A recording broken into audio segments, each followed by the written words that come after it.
তোমার ছেলে বাবা হয়ে এতটুকু লজ্জা হয় না? কি আমি আমার ফিউচার নিয়ে ভাবি না। শাকিব খানের বাবা হচ্ছে মিশা সওদাগর। মিশা সওদাগর একজন আন্ডারওয়ার্ল্ডের ডন।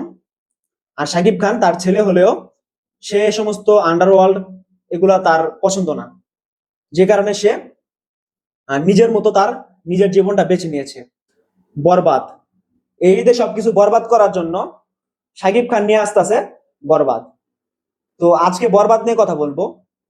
বরবাদ সিনেমার টিজার বর্তমানে ইউটিউবে কিন্তু রিলিজ করা হয়েছে। তো শাকিব খান বর্তমানে কিছু বিশ্বমানের সিনেমা করতেছে।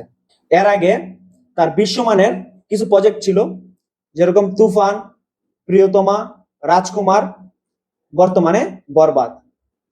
তার আগের 3টা সিনেমাই কিন্তু হিট হয়েছে, যেমন রাজকুমার, প্রিয়তমা, তার মধ্যে তুফান তো সুপার ডুপার হিট। আমি নিজে তুফান সিনেমাটি হলে গিয়ে 2বার দেখেছি। যদিও আমি কখনোই হলে গিয়ে সিনেমা দেখি না, কিন্তু তুফান দেখেছি 2বার। তুফান আমি প্রথমবার দেখার পরে অনেক ভালো লেগেছিল, যে কারণে দ্বিতীয়বার গিয়েছিলাম তুফান দেখার জন্য। তো আজকে বরবাদ নিয়ে কথা বলবো। বরবাদের টিজার আমরা অনেকেই দেখে ফেলেছি, আবার অনেকেই দেখেননি। তো যারা দেখেননি তাদেরকে রিকোয়েস্ট করব, প্রথমে বরবাদের টিজারটি দেখুন। খুবই ইন্টারন্যাশনাল মানের টিজার দেওয়া হয়েছে। তো একটা সিনেমাকে অনুধাবন করার জন্য টিজারই যথেষ্ট। তো যারা বরবাদের টিজার দেখেননি তাদেরকে রিকোয়েস্ট করব, আগে বরবাদের টিজার দেখুন। বরবাদের যে গল্প সেটা খুবই বিশ্বমানের। যারা সিনেমা দেখতো না তাদেরকে সিনেমা দেখার জন্য বাধ্য করতেছে শাকিব খান। সো সবকিছু মিলাইয়া শাকিব খানের বরবাদ এবার ঈদে সবকিছু বরবাদ করার জন্য তৈরি আছে। তো আশা করি সাকিবিয়ানরা তার বরবাদ দেখার জন্য দলে দলে সিনেমা হলগুলোতে ভিড় জমাবে।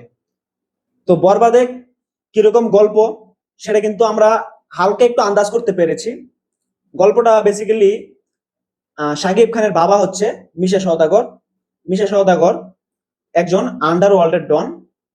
আর শাকিব খান তার ছেলে হলেও সে সমস্ত আন্ডারওয়ার্ল্ড এগুলা তার পছন্দ না, যে কারণে সে নিজের মতো তার নিজের জীবনটা বেছে নিয়েছে।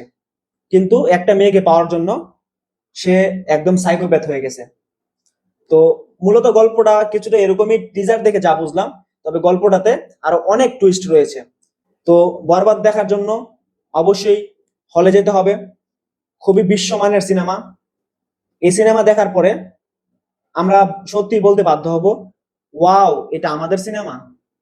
সো শাকিব খানের এরকম প্রজেক্ট গুলো যেন আরো বেশি বেশি হয় সে প্রত্যাশা রাখছি। সবাই ভালো থাকবেন, সুস্থ থাকবেন। আল্লাহ হাফেজ।